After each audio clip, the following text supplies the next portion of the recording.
Hello, good afternoon. My name is attorney Keith Shindler, and I'm coming to you with another edition of How to Claim Your Justice via Facebook Live.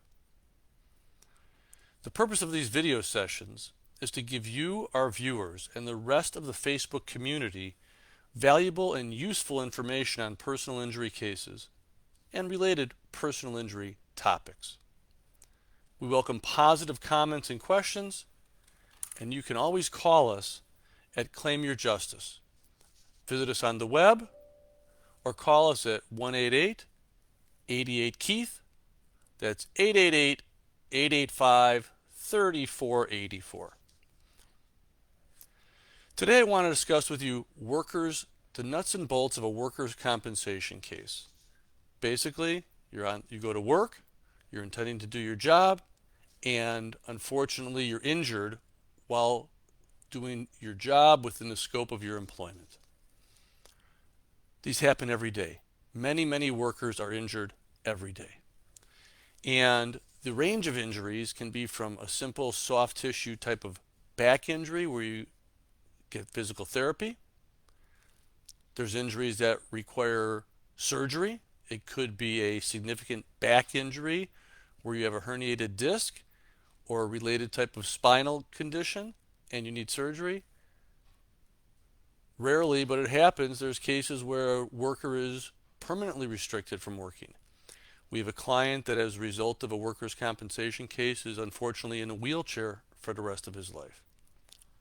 And then there's also those sad cases where a worker is injured and the injury results in the death of the worker.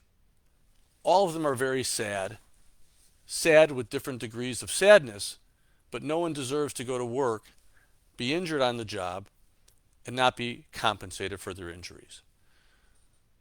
Workers' compensation cases, from a quick historical perspective, grew out of the 30, 40, 50 years ago type of employment when they were building, let's say, for example, the Empire State Building or long bridges, and there weren't too many work rules governing worker safety. And workers were being injured, maimed, killed, and not getting fair compensation, or for that matter, any compensation for their injuries.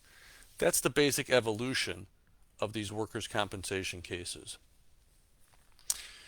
Workers' compensation laws vary from state to state. Essentially, they have their own court system to administer the worker's injury claim. Those type of cases don't really see a court or a judge as we understand them in everyday conversation unless they're appealed outside of the workers' compensation venue. In Illinois, workers' compensation cases are filed in the Illinois Workers' Compensation Commission. In Wisconsin, workers' injuries are heard within the Wisconsin Department of Workforce Development. I'm licensed in both Illinois and Wisconsin. And in Kentucky, where one of our attorneys is licensed, those injury cases are heard within the Department of Workers' Claims. The general rule is that an injured worker is entitled to a few elements of damages. First, they're entitled to be compensated for the time they missed from work. Generally, that's at 2/3 of their regular salary, and the way they get to 2/3 is you're generally having taxes withheld from your paycheck when you work. So when you're not working, you don't have to pay employment taxes. Your employer doesn't have to pay employment taxes, so you're getting roughly 2/3 of your check. You're also entitled to get your medical bills paid for. That makes sense. It's argued frequently. There's disagreement between the worker and the doctors who are treating the worker what type of services are needed. We can talk about that more at a later episode, but you're also entitled to get your medical bills paid. Finally, you're entitled to compensation for the permanent nature of your injury. That means if you went to work one day and you went home from work and you were no longer able to walk anymore, or you now walk with a limp, or you now walk with permanent pain, all of those type of things are obviously permanent in your health condition, and you're entitled to compensation for the permanent nature of those injuries. When you're injured on the job, it's necessary to communicate the injury to your employer. I know that sounds so basic. Of course, everyone would do that. Well, actually, some people don't do that. They're injured on the job.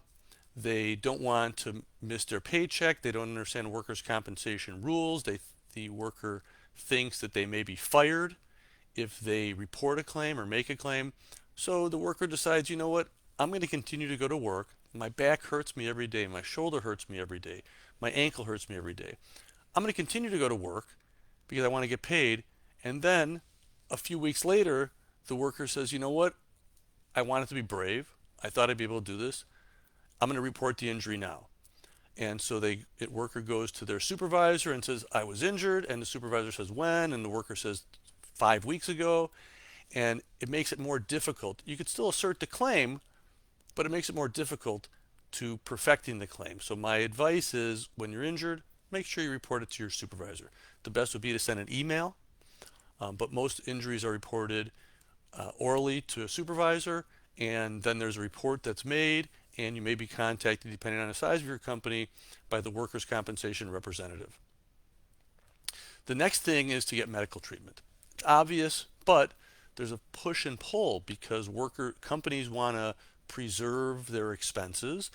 Companies don't necessarily want their workers' compensation premiums to go up. And so there's sometimes a prejudice, let's call it that, where the employing medical group may say, do a little less type of medical work. Maybe take a couple Advils for a week. Let's see if that fixes your pain. Well, clearly that's going to benefit the employer. It doesn't benefit you, the employee. But when you do get medical treatment, and assuming it's been authorized, it's going to get paid for. If it's not authorized, then there's an argument that generally has to be made that it was necessary. And if the employer disputes that it was necessary, there's hearings that you can motion up before the commissions and present your arguments as to why medical bills should be paid. When you go to a doctor, the doctor is going to evaluate you. The doctor is going to give you a doctor's work authorization. It could say no lifting more than 5 pounds, only light type of duty work. If you're a truck driver, no driving a truck for more than 5 miles. Well, that's not really realistic, but it could say that.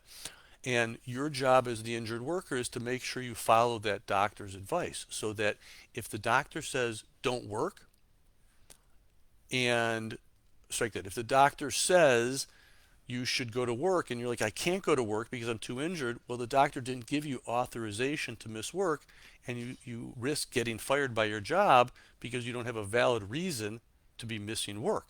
You have a doctor who's treating you. He's an expert. He's a medical doctor. He's licensed.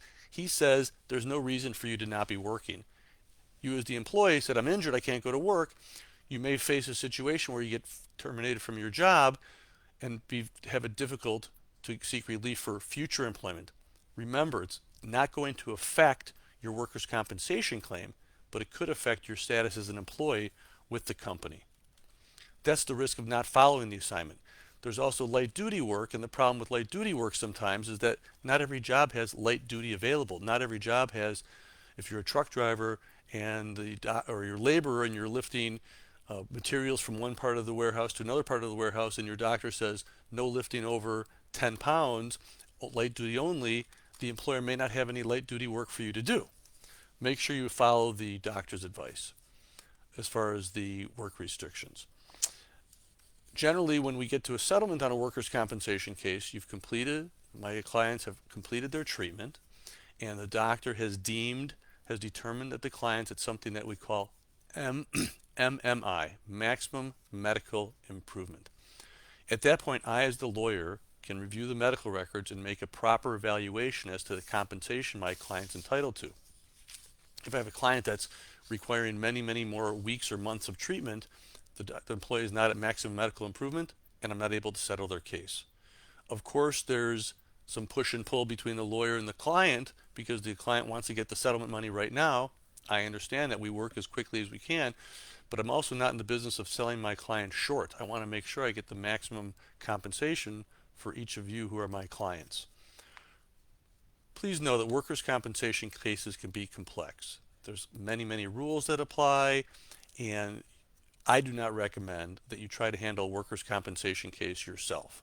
There could be treatment, medical treatment that you're entitled to that you're not getting. So please call us as your attorney to be your attorney in a workers' compensation case so you don't make any mistakes and you're looking back after the fact.